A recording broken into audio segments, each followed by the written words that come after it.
Hello my dear student, good morning all of you. मेरे मिथुन जस क्लासेस में आपका फिर से स्वागत है। ये पार्ट 5 होगा। मैं फिर से रियल नंबर लेके आया हूँ।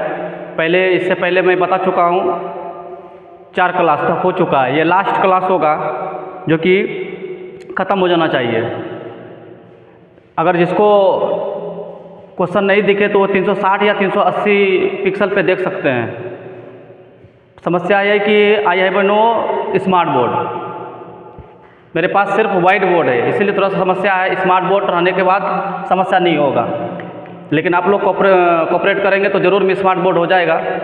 तो इससे पहले देखने के से पहले एक बार लाइक कर देंगे और दोस्तों के साथ इस वीडियो को शेयर करेंगे ताकि ज़्यादा से ज़्यादा मेरे से जुड़ सकते हैं ऑनलाइन के माध्यम से। अगर ऑफलाइन के माध्यम से जो जुड़े हुए हैं और जो नहीं जुड़े हुए हैं, डिस्क्रिप्शन बॉक्स में हम नंबर दे देंगे, उससे आप मतलब ऑफलाइन के लिए जुड़ सकते हैं। तो मैं पहला क्वेश्चन लेके आया हूँ पार्ट 5 का, जो कि आज ख़त्म हो जाना चाहिए। पहला क्वेश्चन है कि P/2m इंटू 5n के रूप में 0.67 को लिखा जा सकता है। किस रूप में लिखा जा सकता है? ये 4 ऑप्शन है।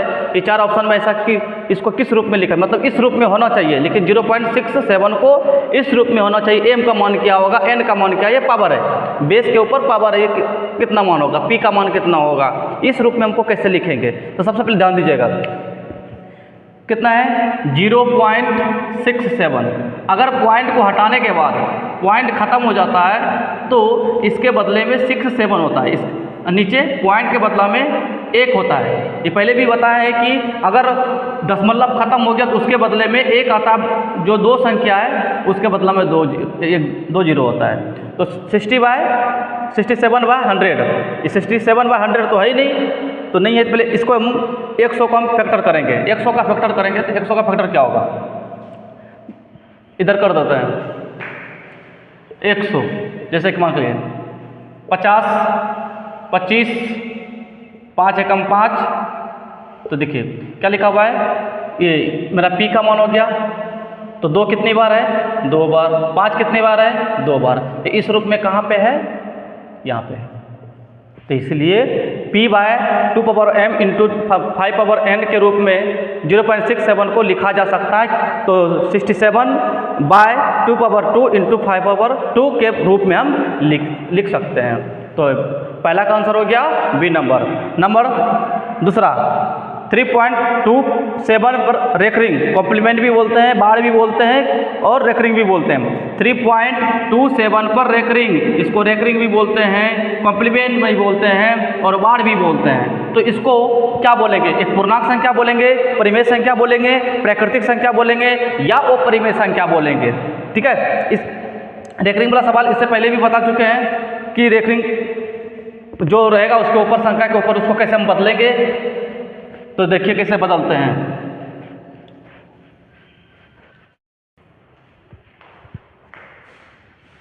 देखिए कैसे बनेगा। 3.2 पर रेकरिंग, इसको अगर बदलेंगे तो क्या होगा? 3, ये पॉइंट का मतलब प्लस, तो 27 बटे डबल रेकरिंग है तो 99 होगा। तो ये क्या हो गया? P/Q के रूप में गया। यहाँ भी है, ये भिन्न का जोड़ हो गया, भिन्न का जोड़ हो गया। तो हम इसको भी बोल सकते हैं, अगर कोई भी है 3/3 है तो 3 के नीचे क्या 1 होगा, तो प्लस है, क्या है 27 बनाई। P/Q के रूप में, ये भी P/Q के रूप में है। जब P/Q के रूप में रहेगा उसको हम क्या बोलेंगे? परिमेय संख्या। इसको हल भी कर सकते हैं, लेकिन हल करना हमको जरूरी है नहीं, क्योंकि हमको निकालना है कि कौन सी संख्या है। तो कौन सी संख्या है? तो 3 के नीचे 1 है, तो ये भी P/Q, ये भी P/Q, तो P/Q के रूप में रहेगा तो उसको क्या बोलेंगे? परिमेय संख्या। तीसरा नंबर,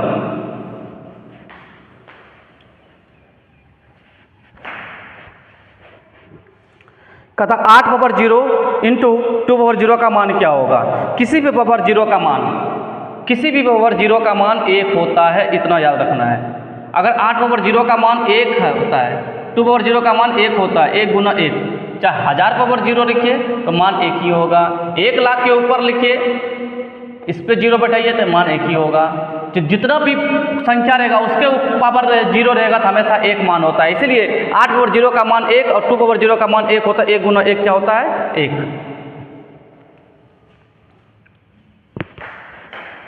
3 नंबर, चौथा, निम्न में से कौन सी सअभाज्य है? सअभाज्य का मतलब होता है सअभाज्य। सअभाज्य का मतलब होता है कि जिसका HCF, जिसका HCF एक हो, जिसका HCF एक हो। सअभाज्य का मतलब होता है जिसका HCF एक होगा, इस मतलब विथ ऑप्शन के, मतलब ऑप्शन के ऑप्शन के अकॉर्डिंग होगा। जब सअभाज्य के बाद बोलेगा तो जिसका HCF एक होगा तो उसका हम बोलेंगे कि वह सअभाज्य है। अब ध्यान दीजिएगा कि 14 और 35 है, 14 और 35, तो 14 35 ये 7 के पारा में आ जाता है, ये भी 7 के पारा में आ जाता है, सेम टेबल में आ जाएगा, तो ये मेरा सअभाज्य नहीं हो सकता है। अगर देखिए इसको देख लीजिए पहले, ये 13 के टेबल में आता है, ये भी 13 के टेबल में आता है, तो दोनों एक दूसरे के टेबल में आता है, तो वो नहीं हो सकता है। 21 ये 3 के टेबल में है, ये भी 3 के टेबल में है, ये भी नहीं हो सकता है। 21 के टेबल में भी है, ये भी 21 के टेबल में है, तो जिसका इसका HCF एक नहीं होगा, इसका भी HCF एक नहीं होगा, इसका तो HCF नहीं होगा। लेकिन 18 के टेबल में 2 से खाता है, लेकिन ये 2 से नहीं खाएगा। ये 3 से खाएगा, ये 3 के टेबल में नहीं आएगा, मतलब डिवाइड नहीं होगा। ये 18 2 के टेबल में आता है, 3 के टेबल में आता है, लेकिन ये 2 टेबल के में नहीं आता, ना 3 के टेबल में आता है। ये 5 के टेबल में आता है, तो ये 5 के टेबल में नहीं आता है, एक दूसरे में किसी भी टेबल में नहीं आता है, तो इसका HCF कितना होगा? एक। तो यही मेरा क्या हो गया? सअभाज्य। ठीक है, ऑप्शन के साथ ही चलेंगे कि सअभाज्य होता क्या है। तो सअभाज्य मतलब का HCF कितना होगा? कौन सा अभाज्य सअभाज्य होगा? तो जिसका HCF एक हो उसको क्या बोलेंगे? सअभाज्य संख्या। अगला क्वेश्चन,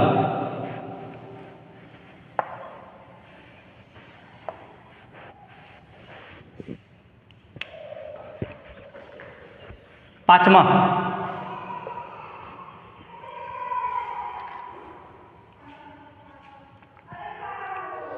चौसठ के वर्गमूल, 64 के वर्गमूल,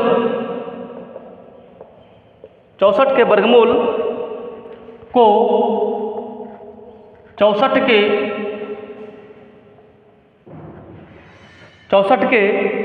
घनमूल से भाग देने पर मान क्या होगा? मान क्या होगा? 64 के वर्गमूल और 64 के वर्गमूल को और 64 के घनमूल से भाग देने पर क्या मान होगा? ऑप्शन है 64, 2, उसके बाद 1/2, 16। ध्यान दीजिएगा कि 64 के वर्गमूल, तो देखिए 64 लिख देंगे वर्गमूल, यही हुआ 64 के वर्गमूल। इस भाषा का मतलब हुआ 64 का वर्गमूल, इसके हुआ को 64 के घनमूल से भाग देने पर, भाग का चिन्ह सिंबल देना पड़ेगा, भाग का सिंबल। 64 के घनमूल, 64 के घनमूल, यहाँ ये घनमूल का सिंबल होता है, ये यहाँ 3 आना चाहिए। अगर यहाँ कुछ नहीं है तो मतलब ये वर्गमूल है, अगर यहाँ 3 है तो घनमूल है। तो 3 का मतलब होता है जिसका 3 जोड़ा पूरेगा वही एक बाहर निकल सकता है। अगर मान के चलिए 8 है, 8 2 गुना 2 गुना 2 गुना, इसके ऊपर अगर 3 लगा दिए तो 3 का जोड़ा बन गया, तो इसका मतलब 2 इसका आंसर आएगा। तो घनमूल का मतलब 3 संख्या का जोड़ा और वर्गमूल का मतलब 2 संख्या का जोड़ा। अब 64 का वर्गमूल क्या होता है? 64 का वर्गमूल अगर नहीं जानते तो एक बार करके देखिए कि 64 का वर्गमूल 8 होता है। कैसे होता है? 2 गुना 2 गुना 2 गुना 2 गुना 2, 2 दूनी 4, 4 दूनी 8, 8 16, 16 दूनी 32, 32 दूनी 64।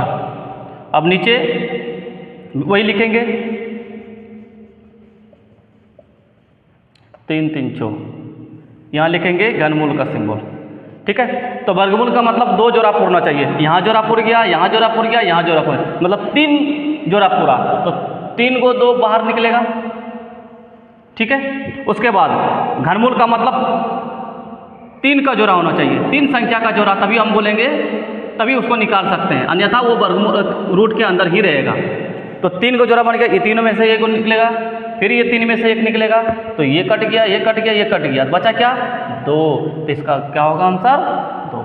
तो 64 के वर्गमूल 64 के घनमूल से भाग देने पर क्या प्राप्त होगा? 2 प्राप्त होगा। 64 का वर्गमूल 64 का फैक्टर किए, 64 का हम फैक्टर किए, 2 गुना 2 4 4 दूनी 8 8 16 16 32 32 दूनी 64। उसी तरह से यहाँ किए, यहाँ वर्गमूल पूछ रहा था, नीचे घनमूल पूछ रहा था, तो इसका वर्गमूल निकालने के लिए जोड़ा पूरना पड़ता है। या 1 2 3 3 जोड़ा, इसलिए 3 को 2 मतलब बाहर किए। यहाँ घनमूल पूछ रहा है तो 3 का जोड़ा पूरना चाहिए, तो 1 और 2 यानी कि 2 गुना 2। इसका हम डिवाइड करने के बाद आंसर क्या आया? 2 आया। अगला 6ठा नंबर,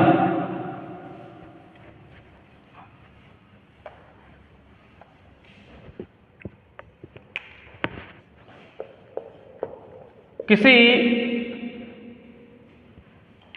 पूर्णांक m के लिए, किसी पूर्णांक m के लिए सम संख्या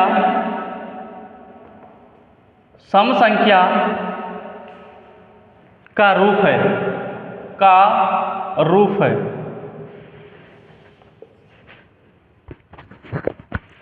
m + 2 2m + 1 2m और d 2m। वीडियो रोक के एक बार तुरंत बनाएंगे कि बनेगा कि नहीं बनेगा। तो किसी पूर्णांक में m के लिए सम संख्याओं का रूप क्या होगा? तो ऑप्शन है m + 2 2m + 1 2m और 2m - 1। तो क्या होगा इसका आंसर? किसी पूर्णांक में m के लिए सम संख्या पूछ रहा है। सम संख्या वही संख्या होगा जो 2 से डिवाइड होगा, लेकिन सम संख्या है तो सम संख्या मान के चलिए पहला ऑप्शन को चेक करते हैं कि मेरा ये संख्या सम संख्या के रूप में है कि नहीं है। यहाँ 2 दिख रहा है तो ये 2 देख के मत मारना है, सम संख्या के रूप में देखना है कि कौन सम संख्या के रूप में है।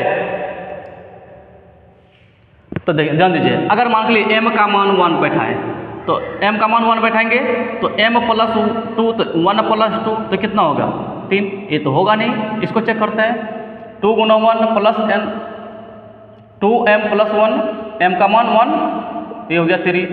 इसका जगह बैठा था तो 2, तो ये मेरा यही हो गया सम संख्या, क्योंकि जो 2 से डिवाइड हो वही सम संख्या के रूप में वही सम संख्या हो सकता है। इसलिए बोलता है सम संख्या के रूप में कौन है? तो यही सम संख्या के रूप में। इसको भी चेक करेंगे तो हो गया 1, तो ना तो ये होगा ना तो ये होगा ना तो ये होगा। ठीक है, तो किसी पूर्णांक m के लिए सम संख्या का रूप क्या होगा? 2m। अगला 7वां,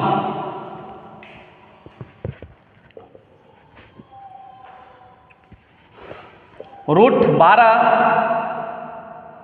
का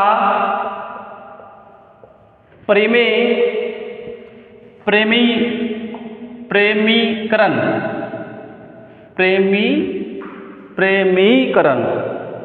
गुणांक क्या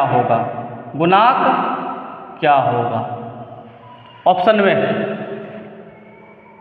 √3 √2 √6 और 2√6।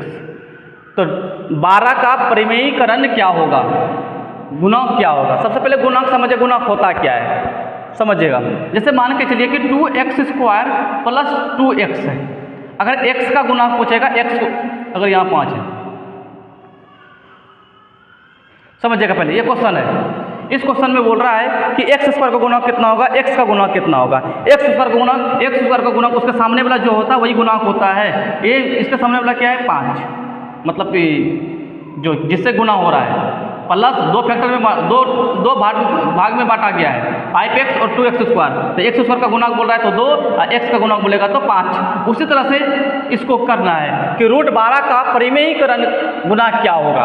परिमेयी इसको देखिए 12 को बनाएंगे, ध्यान दीजिएगा कितना इसको तोड़ेंगे तो क्या किस में रूप में? 2 × 2 × 3 ये होगा। तो इसको हम बाहर करेंगे, ये जोड़ा बन गया, ये उसको बाहर करेंगे, अंदर में क्या रह गया? 3। तो क्या बोला? परिमेयीकरण गुणांक। परिमेयीकरण गुणांक क्या होगा?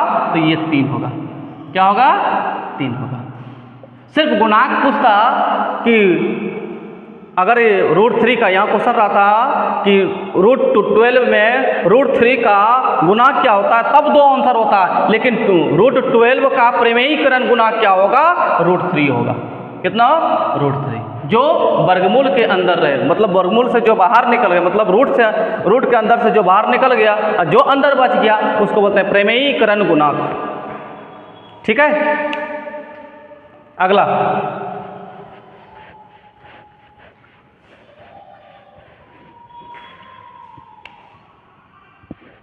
8 नंबर, यदि ए और बी अभाज्य संख्याएं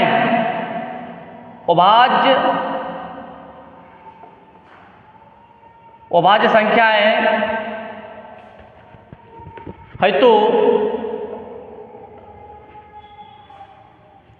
ए और बी का लोसो क्या होगा, लोसो क्या होगा, लोसो क्या होगा। ऑप्शन है ए, ऑप्शन ए का ए, बी का ऑप्शन बी, सी का ऑप्शन ए बी और डी का ऑप्शन ए बाय बी।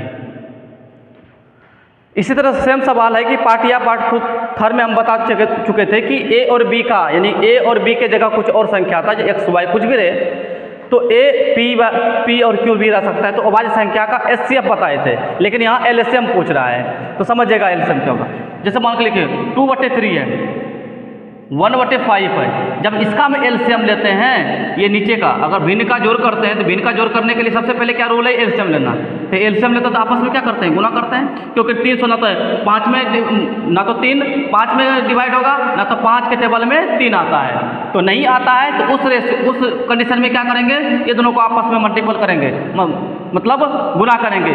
3 गुना 5 15 हुआ, तो एक दूसरे को नहीं मिलता, मतलब 3 के टेबल में ना तो 5 आता है और 5 के टेबल में ना तो 3 आता है, इसीलिए क्या आपस में क्या करते हैं, गुना करते हैं। तो कितना हो गया, 15। सेम टू सेम है कि ए और बी का लोसो, यही ना पूछ रहा है, ए और बी का लोसो, तो ना तो ए बी में आता है ना बी ए में आता है, तो आपस में क्या होगा, ए गुना बी बराबर ए बी।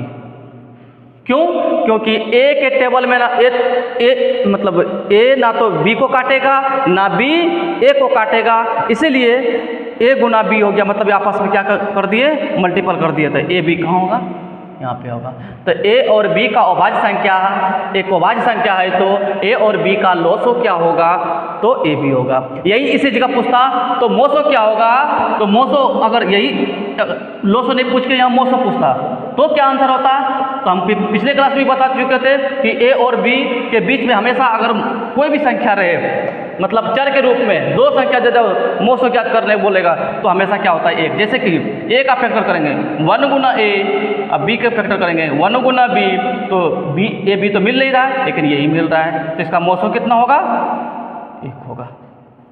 ठीक है, मोसो पूछेगा ए और लोसो पूछेगा तो दोनों को आपस में मल्टीपल कर देंगे, मतलब गुना कर देंगे। अगला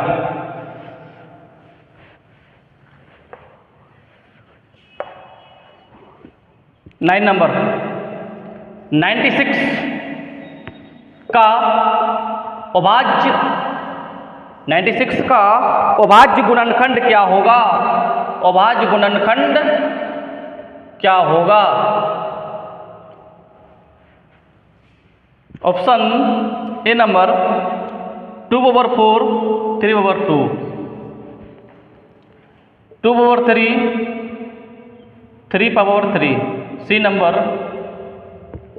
2/5 और 3/1 और डी नंबर 1 गुना 3/5। अब इसका अभाज्य गुणनखंड करेंगे, अभाज्य गुणनखंड करने के बाद यानी कि फैक्टर करेंगे, फैक्टर करने के बाद हम देखेंगे कि 2 कितनी बार आता है, 3 कितनी बार आता है, तो हमको उसको चेक करना है। तो 96 है, इसको सबसे पहले नियम कहता है कि अगर 2 से अगर कट रहा है तो 2 से खिलाएंगे, तो तब उसके बाद 3 पे, मतलब जैसे होता है ना कि असेंडिंग, मतलब असेंडिंग ऑर्डर के रूप में करना है हमको, यानी कि आरोही क्रम के रूप में। आरोही क्रम का मतलब होता है कि बढ़ते क्रम में करना है।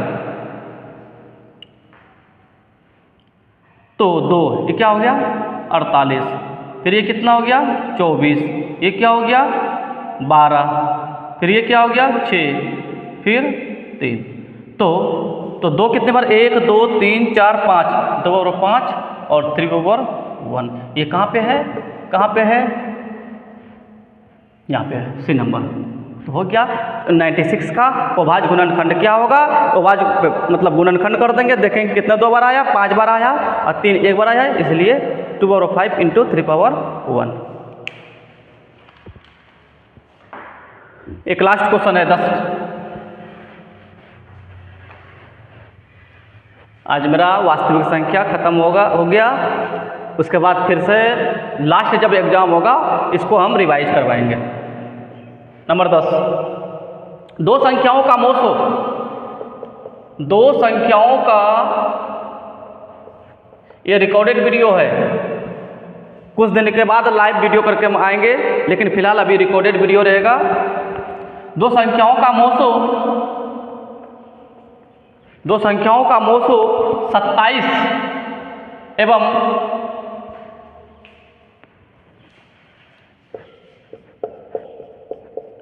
लोसो 162 है। यदि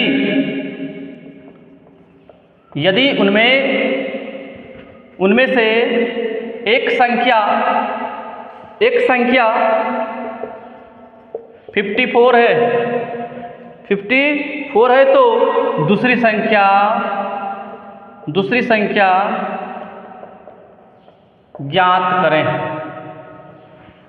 तो 2 संख्याओं का मोसो 27 एवं लोसो 162 है। यदि उनमें से एक संख्या दिया हुआ है, दूसरी संख्या ज्ञात करने बोला है। इसको निकालने के लिए एक फॉर्मूला बताए थे कि पहली संख्या इंटू दूसरी संख्या बराबर HCF इंटू LCM, ये फॉर्मूला है। पहली संख्या दिया हुआ है, यदि उनमें से एक संख्या 54 है, पहली संख्या 54, दूसरी संख्या हमको ज्ञात करना है, दूसरी संख्या ज्ञात करना है, तो दूसरी संख्या रख दी है। HCF कितना दिया हुआ है, 2 संख्याओं का मोसो का मतलब HCF 27, लोसो कितना है 162। देखिए अब कटता है, देखिए दूसरी संख्या 27 × 162 लिख देंगे, दूसरी संख्या बराबर इतना। अब जो मल्टीपल में रहेगा, रूल कहता है कि नीचे भाग में आता है। तो 27 के टेबल में 54 आता है, कितना बार 27 दूनी 54, 2 बार में, 2 से ये भी कट जाएगा, कितना बार में 81 बार में। तो कितना हो गया, दूसरी संख्या 81 आ गया। इसका ऑप्शन में नहीं है, ऑप्शन में दे देता हूँ 36, उसके बाद 45, सी नंबर 9 81, ये 81 मार देना है, ठीक है। तो 2 संख्याओं का मोसो 27 एवं लोसो 162 है। तो उनमें पहली संख्या दिया हुआ है, ये पहली संख्या इंटू दूसरी संख्या बराबर HCF इंटू LCM। पहली संख्या 54 दिया था, दूसरी संख्या नहीं दिया है, बराबर HCF दिया हुआ है 27, LCM दिया हुआ है। तो दूसरी संख्या रहने दीजिए, इक्वल रहने दीजिए, ये दोनों भी रहने दीजिए। लेकिन रूल क्या कहता है, यहाँ मल्टीपल में रहेगा तो भाग में आता है। 27 दूनी 54, 2 बार में कटा, और 2 से इसको बार में कटा, मतलब 81 बार में कटा दिया। 81 दूनी 162 होता है। तो दूसरी संख्या क्या हुआ, 81 हुआ, ठीक है। आज यहीं तक रहने देते हैं, वास्तविक संख्या खत्म हो गया। अगला देखते हैं, आप लोग कमेंट करिएगा कि अगला चैप्टर कौन सा पढ़ना है। तो पहला चैप्टर खत्म हो गया, ये MCQ टाइप का था, ठीक है। अगला कौन सा चैप्टर पढ़ेंगे वो कमेंट बॉक्स में कमेंट करिएगा, ताकि उसी के ऊपर हम वीडियो बनाएंगे। तब तक के लिए धन्यवाद, अगले वीडियो में फिर से मिलते हैं।